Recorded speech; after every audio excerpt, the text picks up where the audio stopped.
Hi everybody, I hope that you're enjoying yourselves and that your teammates are providing you all with some new perspectives on teaching and learning. One of the great things about teammates is that they provide us with new ideas and they also motivate us to get jobs done. Try to take advantage of one another's skill set as much as possible. There are likely to be ideas that you have that have been tried out by your teammates previously. One of the key aspects of this model is to develop relationships that go beyond your participation in the research project. You are all very welcome to the develop stage of the 4D model. The develop stage is the second of the 4 stages of the 4D model: design, develop, deliver, and debug. During the develop stage, your team will meet together online and carry out the following tasks. Co-create a knowledge acquisition lesson to address the challenging topic that you have identified. Co-create a knowledge deepening lesson to address the challenging topic that you have identified. And co-create a knowledge creation lesson to address the challenging topic you have identified. What is knowledge acquisition? Well, in knowledge acquisition, teachers should be enabled to analyze curriculum standards and identify how ICT can be used pedagogically to support the attainment of curriculum standards. Make appropriate ICT choices to support specific teaching and learning methodologies. What is knowledge deepening? In knowledge deepening, teachers should be enabled to integrate ICT across subject content, teaching and assessment processes, and grade levels, and create a conducive ICT-enhanced learning environment where students, supported by ICT, demonstrate mastery of curriculum standards. They should be able to design ICT-supported project-based learning activities and use ICT to facilitate students to create, implement, and monitor project plans and solve complex problems. What is knowledge creation? Teachers should be enabled to determine how best to incorporate student-centered and collaborative learning to ensure mastery of multidisciplinary curriculum standards. While determining learning parameters, encourage student self-management in student-centered and collaborative learning. Let's look at them all together. The key is that the locus of control of the lesson moves from a teacher-led lesson to a student-led lesson, where the students are independent, autonomous and agentic self-managers of their own personal learning. Just to reiterate that it is unlikely that you will master this pedagogy first or even second time round.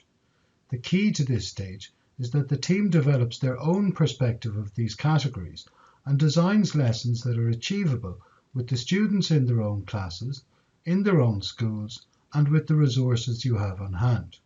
You may wish to build the Large Hadron Collider, but if you don't have the tools, it is not achievable. And remember that the lesson you design may fail. That is fine. You are experimenting with new practices at school. Both yourselves and your students will learn from the experience. So let's break them apart again, and this time with some examples. So the objective for knowledge acquisition is to use ICT to provide tutorials, drill and practice exercises, or to provide access to a collection of accessible, multilingual digital resources to be manipulated and reinterpreted. Some examples from our previous participants. The teacher uses video, PowerPoint, or a website to teach students about the local area in history. The teacher uses video, PowerPoint, or a website to teach the students about forms of sustainable energy in science. This time, let's break apart knowledge deepening. The objective: to design activities that allow students to collaborate to identify solutions to a real-world problem. The example from our previous participants. On a walking tour, students use iPads or smartphones to capture video and images of their local area. Or, students research how different forms of sustainable energy could be used in a house and report back their findings to their peers. Let's look at knowledge creation.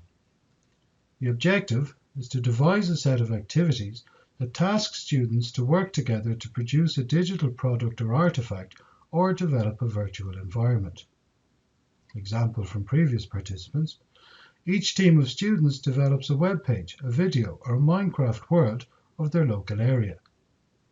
Or, working in teams, students build a model house, code microbits, and embed them in the model house to demonstrate forms of sustainable energy. Let's look at them all together. Again, the key is that the locus of control of the lesson moves from a teacher-led lesson to a student-led lesson, where the students are independent, autonomous, and agentic self-managers of their own learning. Just to reiterate that it is unlikely that you will master this pedagogy first or even second time round. The key to this stage is that the team develops their own perspective of these categories, and the team designs lessons that are achievable with the students in their own classes, in their own schools, with the resources they have on hand. Again, you may wish to build a nuclear reactor, but if you don't have the tools, it is not achievable. To reiterate, the lesson you design may fail. It may not go as well as you planned. That is fine. You are experimenting with new practices at school. Both yourselves and your students will learn from the experience. It will improve as you both master the concepts. Let's take a look at the lesson plan and the learning trajectory. Again, the learning trajectory moves from teacher-led towards student-led as you cover the three stages: knowledge acquisition, knowledge deepening, and knowledge creation. The lesson plan includes the following elements: the subject, strand, and strand unit that you identified during the design phase. You now need to include skills, methodologies, digital skills, information about how you will design the learning environment for each phase, and your assessment strategy. Remember that assessing for knowledge acquisition is different than assessing for knowledge deepening and for knowledge creation. This will be challenging. It is also important to keep an eye on the next stage of the 4D model, the deliver stage, which you read about during the design stage. During the deliver stage, you will implement 3 co-created lessons with your own class. The needs of your students, the classes you teach, the classroom environment available to you, and the locality you teach in will all play an important part in determining how your lessons are delivered. Each individual teacher may need to tweak the lessons so as to ensure they are implementable within their own teaching and learning environment. Crucial to the deliver stage is the collecting of student learning outcomes, which will form the basis of the discussion during the debug stage. Some important tips to keep in mind. Unlikely you will master the pedagogy by the end of the second iteration. You will gain a deeper understanding of the concepts as you dig deeper into each iteration. Each teacher will have a different experience with their respective class, and most importantly, have fun and enjoy the opportunity to experiment with your innovative designs. So a recap of the activities for the develop stage. Co-create a knowledge acquisition lesson to address the challenging topic you have identified. Co-create a knowledge deepening lesson to address the challenging topic you have identified. Co-create a knowledge creation lesson to address the challenging topic you have identified. Ensure the topic follows the teacher-led to student-led learning trajectory.